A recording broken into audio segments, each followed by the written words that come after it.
This is the Anything Goes with Jackson Neill podcast.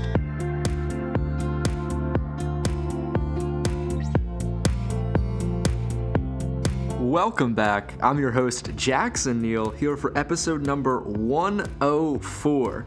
And today I have a very, very special guest. His name is young L3X. We're talking about his latest single, Wavey Like You, and all of the latest tracks he's dropped so far in 2019, because there's been a lot of them.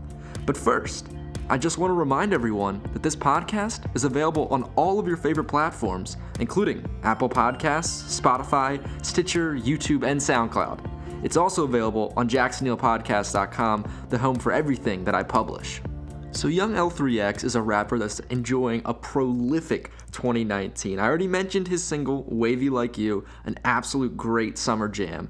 But that's just one of, at the time of recording this, 14 tracks that he's released so far this year. He is making 2019 his definitive year for output. I've really liked all the songs he's been dropping. So, in this interview, I talk with him about those tracks, his plans going forward. Hint, there's even more music on the way from him, and just a ton of other stuff, including collaborations he wants to have, and things like that. We cover all of that in this interview.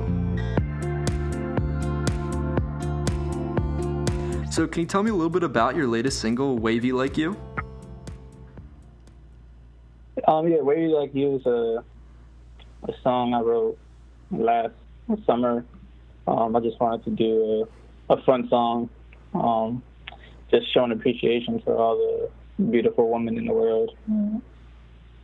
So I've just been holding on to it since that time, and I felt like it was a good idea to drop it this summer. Yeah, it's that perfect kind of summer track. It has that nice vibe going into the warm weather. Yeah, definitely. So I've seen you've also released a ton of other singles this year. I think I have it at 14 tracks. Why this much output so far in 2019? Just trying to stay consistent. Yeah. Prior to this year, I released like 90 songs. This year, like you said, I released 14, and then I'm about to get back to releasing more songs, dropping a new song a week, just to be consistent, put out good content, and hopefully one of them just catches. Yeah, certainly. I mean, you see tons of artists do, other artists do that nowadays. They're dropping a song a week because it keeps fans engaged. I guess almost, I know you're an independent artist. Do you almost feel kind of like pressure nowadays to have songs out constantly because there's always so much new music? Yeah, definitely. Everything, the music, people listen to the song one day and then they're ready for something new. So it's like everything moves so fast these days, so you just got to keep plugging the market. Mm-hmm. Exactly. It's like that $1 million question, how do you keep people's attention?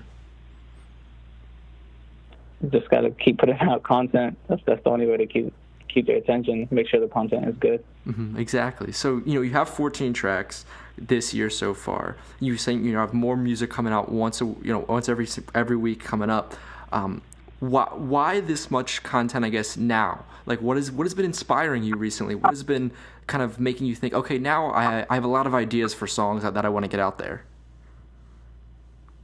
This is nothing new for me. I always have dropped a lot of content. Prior, I would drop it as a project, but instead of focusing on the project, I'm just going to focus on a song a week. That way, just give it a chance to live, and then probably down the line, I'll probably take the best ones and turn those into a project.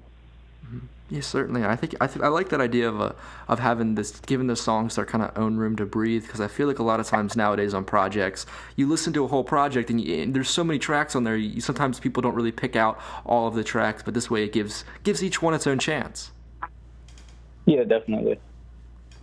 So, in these upcoming songs, I guess, what are some other topics that you're thinking about covering in these tracks? What are some other things, I guess, specifically, you talk about like a summer vibe in Wavey Like You. What are some other kind of ideas you're playing around with in the upcoming tracks? Well, I have a song coming out in 2 weeks called Beautiful, and it's basically talking about that, like, currently you feel like your life is not beautiful, but you have hopes that things will turn around. So it's a motivational song. praying for better things. I have songs covering dealing with people that are dealing with depression, and songs covering breakups. So I usually try to cover everything in my music, try to make music that's relatable to all people. And you do your songs usually, I guess, come from then a real place, so they're able to be relatable. Yeah, definitely. They always come from either my story or somebody I'm close to, their story. So I guess if you're releasing all this music nowadays, 14 tracks so far, you have a song a week. I saw you tweeted out that that's going to start around towards the end of this month. What does your normal week look like, I guess? Like, how much on a weekly basis, how many times do you record songs? How many songs do you record to get to that maybe one track a week? Honestly, all I do is work on music. So in a day, I might work on 5 different song ideas and pick the best one and live with that one for a day. And if I feel like it's strong enough, I'll record it like in the studio and then just save it. Like, the reason I'm able to put out so much content is because I have so many songs in the stash already. Like, currently I have 50 unreleased songs. Some of them I'm holding on to for like something bigger down the line, and then the other ones are like just for content, weekly content. Mm-hmm. When do you know? I mean, you said "Wavey Like You." You wrote that last summer, and you're saying you hold on to some songs for longer than others. I guess what's it about a song that makes you say, "Oh, I want to hold on to this one," or "Oh, I want to get this one out as soon as possible"? I usually, the ones that I feel like are super strong, I try to hold on to them, because I feel like, all right, if this had the proper team, proper push behind it, it could make some noise.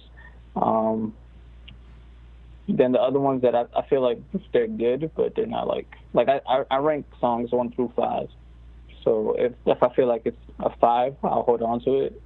If I feel like it's like 3, I won't release it. But if it's like a 3.5, between 4.5, those are the ones that I release weekly. I have like my own little system. That's kind of a cool way to look at it. So I guess of the tracks you have stored up, how many of them are 5s?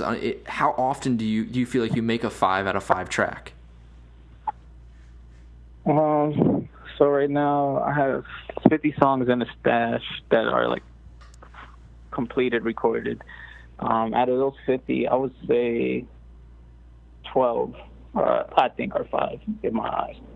Mm-hmm.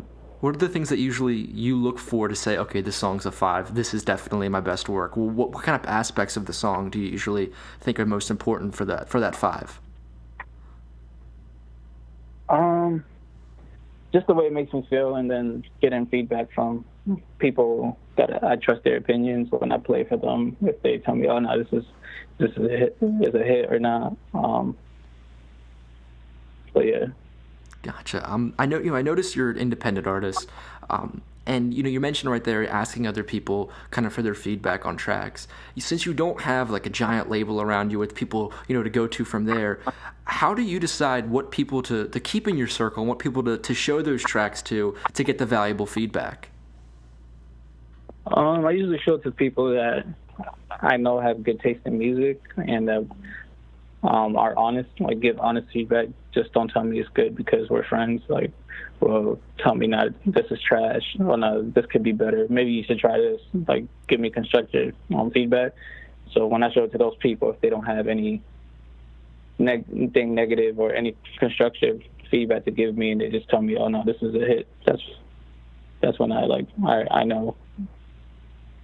Gotcha. Yeah, I mean, it's so important. That's so important is the honesty factor, because you don't want to just constantly send a track to somebody who's just gonna say yes, that's a great song every time, even though it might not be your best work. Yeah, definitely.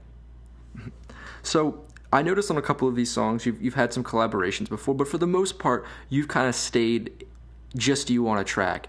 In the future, is having more collaborations with other guests, artists, or possibly other other producers, is that something you want to look out for in the future?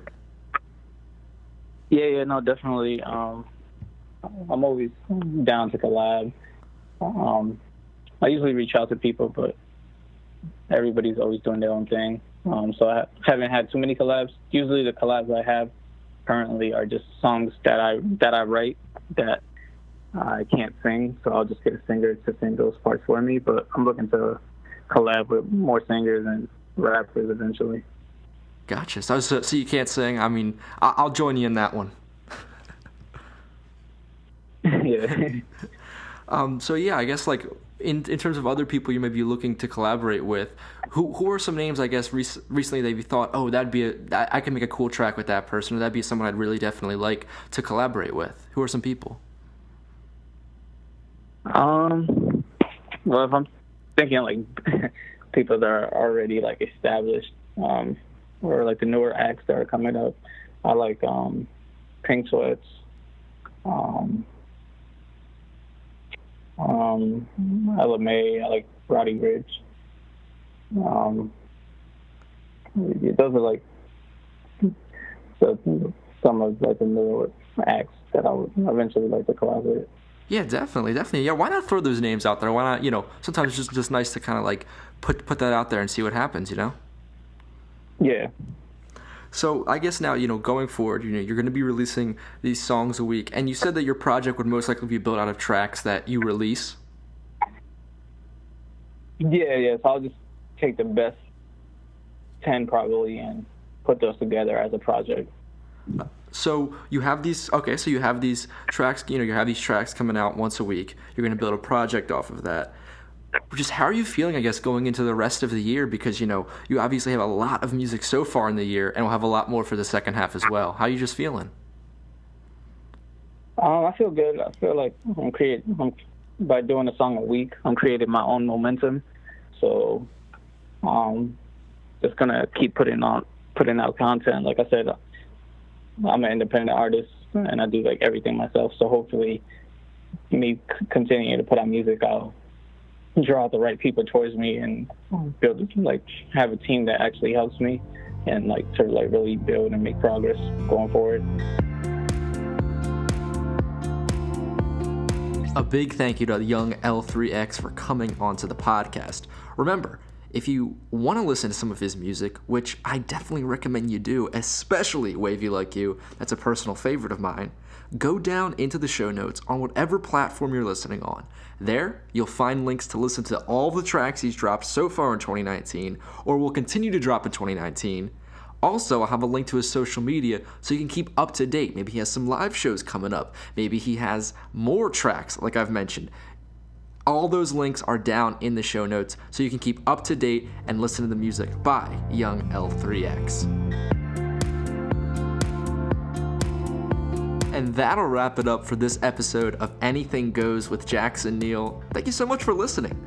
Make sure to subscribe and rate this podcast on your favorite platforms because that does a lot to help grow the show. Also, remember, new episodes every Tuesday and Thursday.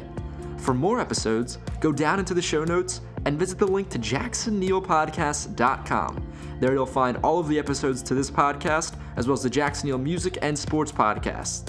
New episodes of the Music Podcast on Sundays, with the Sports one coming on Monday, Wednesday, and Friday.